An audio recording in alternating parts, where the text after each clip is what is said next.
नमस्कार साथियों, मैं मुकेश कुमार मीना कस्तूरी देवी महाविद्यालय की ऑनलाइन क्लासेस में आप सभी का हार्दिक अभिनंदन करता हूं, हार्दिक स्वागत करता हूं।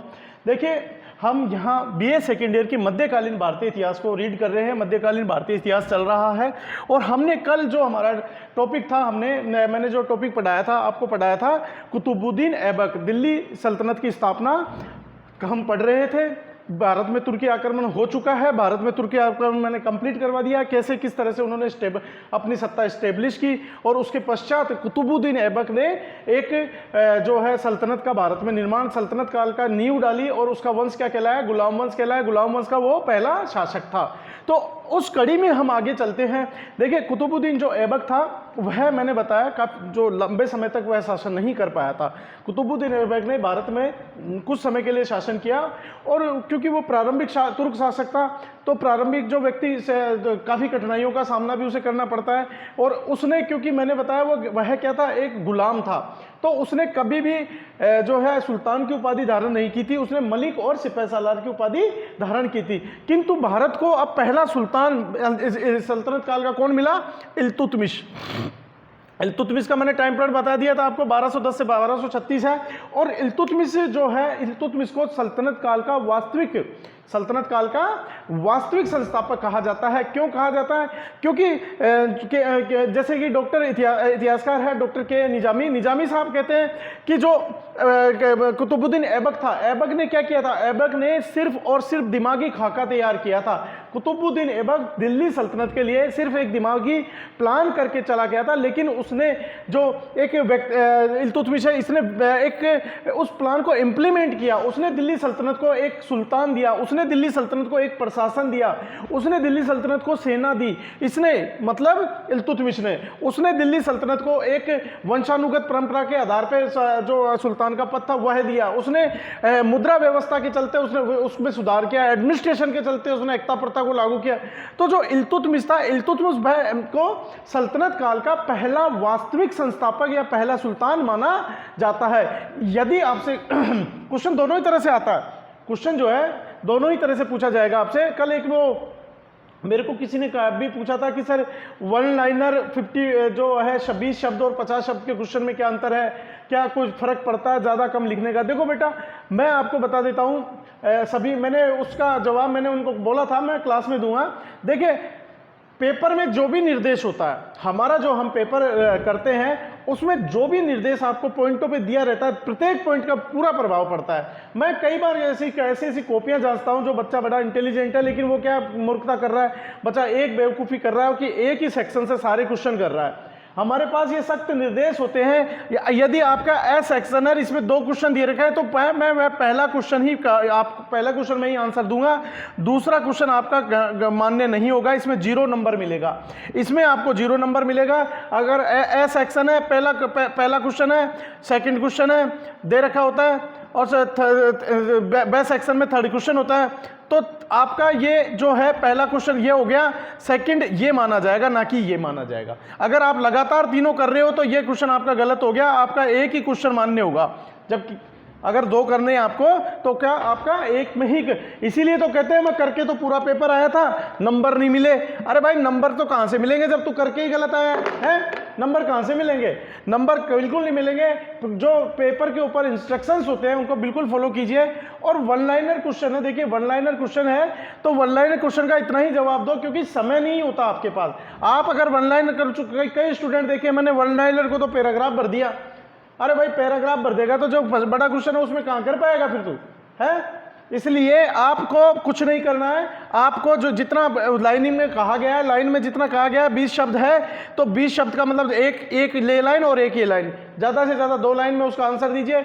50 शब्द है तो ज़्यादा से ज़्यादा 5 लाइन में उसका आंसर दीजिए, वरना क्या होता है पेपर छूट जाता है। और इस बात का विशेष ध्यान रखा करो कि अथवा में जो क्वेश्चन है उसको वो एक ही क्वेश्चन है, वो एक ही क्वेश्चन है उसमें आपको क्या नाम से उसका विशेष ये ध्यान रखना है कि भाई पहला क्वेश्चन है तो पहला ही करें, दूसरा ना करें, दूसरा करना है तो पहला ना करें। इस चीज़ का विशेष ध्यान रखें। आप 20 सीधा 20 नंबर की डिफीट खाते हैं यहाँ पे, ठीक है। मैं अपने पॉइंट पे आता हूँ।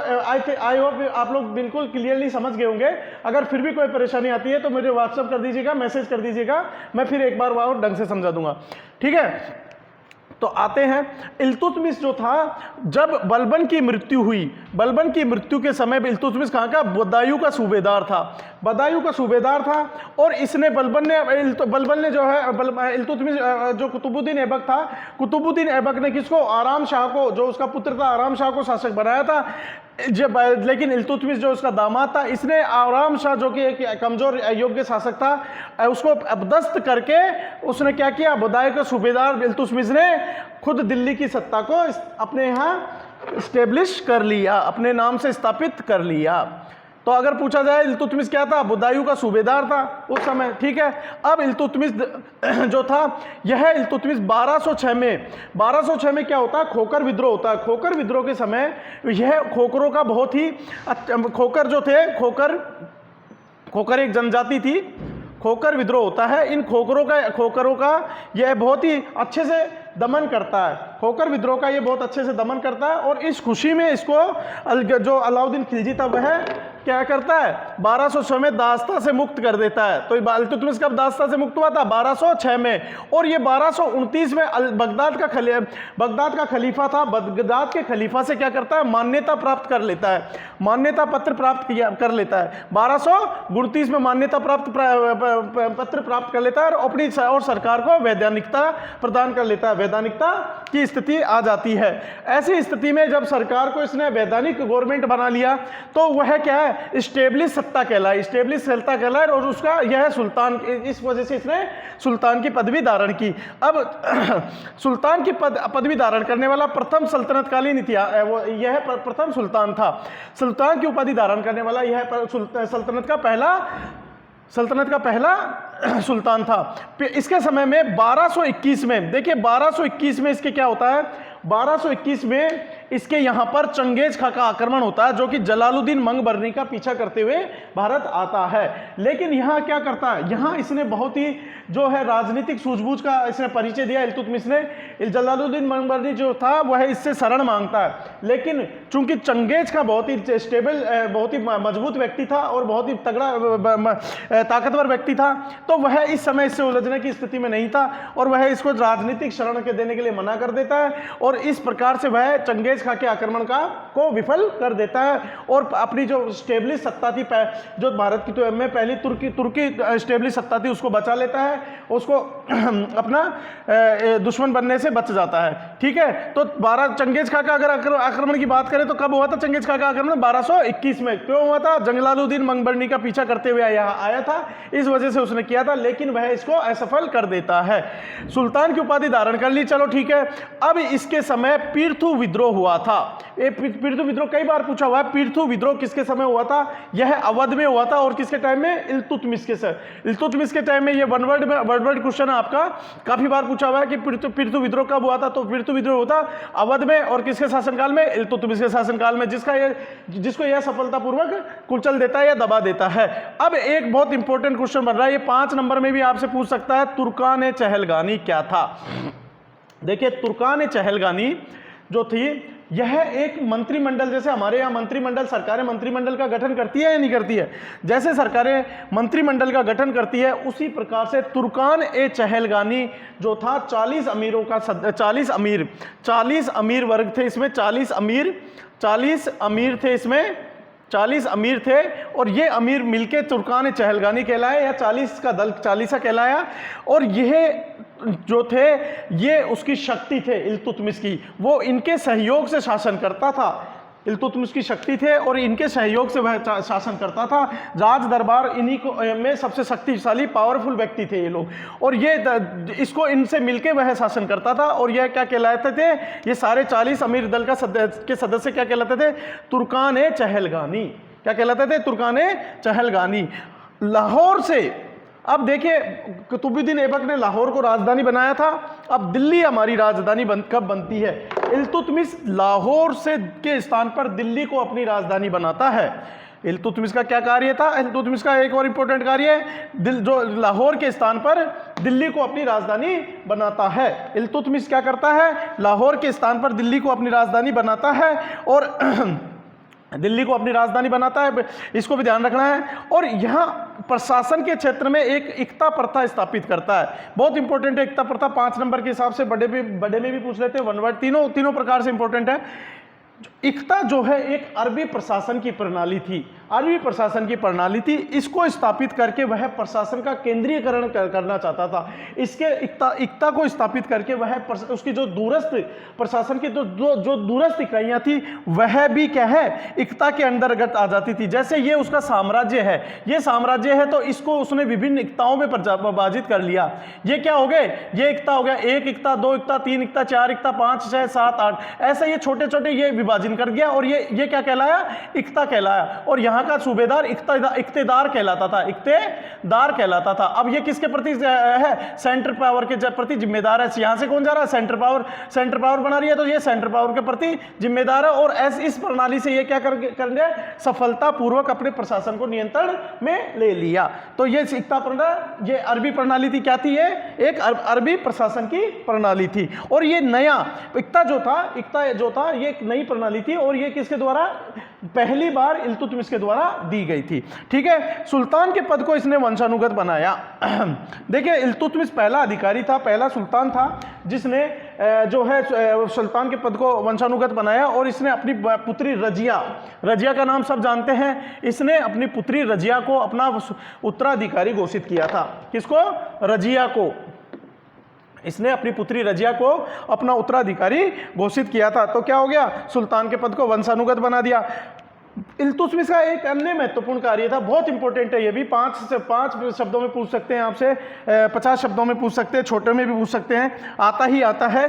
तो इल्तुतमिश जो था वह एक बहुत ही बड़ा मुद्रा विशेषज्ञ भी था। इल्तुतमिश क्या था? मुद्रा विशेषज्ञ भी था। और उसने चांदी का टंका और तांबे का जीतल, चांदी का टंका और तांबे का जीतल, तो ये बहुत इंपॉर्टेंट है, ध्यान रखने वाली बात है। चांदी का टंका और तांबे का जीतल, चांदी का टंका और तांबे का जीतल, 2 सिक्के चलाए थे इसने। कौन कौन से? चांदी का, वापिस बोल रहा हूं मैं, चांदी का तो टंका बताया था और तांबे का जीतल तांबे का जीतल।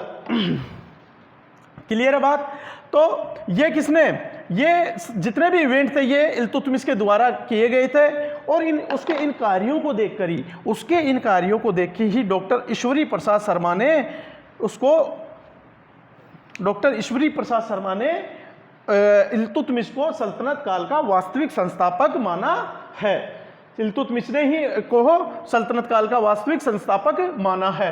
देखिए, इल्तुतमिश की मृत्यु 1236 में होती है।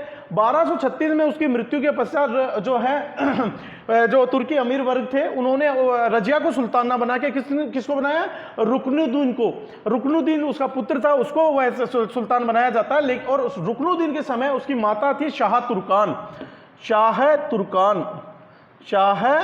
तुर्कान एक बहुत ही महत्वाकांक्षी महिला थी, ये इसकी माँ थी। तो इसकी माँ शाह तुर्कान क्या एक बहुत अत्याचारी महिला थी और वह जो शासन प्रबंध की बागडोर इसी के हाथ में थी। किंतु इसके अत्याचारों से जो दिल्ली की जनता है वो परेशान हो गई और बहुत ही अतिशीघ्र रजिया सुल्ताना दिल्ली की प्रथम महिला शासिका बनी। बहुत शीघ्र ही दिल्ली की प्रथम महिला शासिका कौन बनी? रजिया सुल्ताना। आपसे वन वर्ड में कई बार पूछा जाएगा, कई बार कॉम्पिटिशन्स में पूछा जाएगा, भारत की प्रथम महिला शासिका कौन थी? तो रजिया सुल्ताना दिल्ली सल्तनत की प्रथम महिला शासिका बनी। इज दैट क्लियर है? तो ये मैंने आज आपको इल्तुतमिश पढ़ाया। मैं समझता हूँ बहुत अच्छे से समझ में आया होगा आप लोगों को।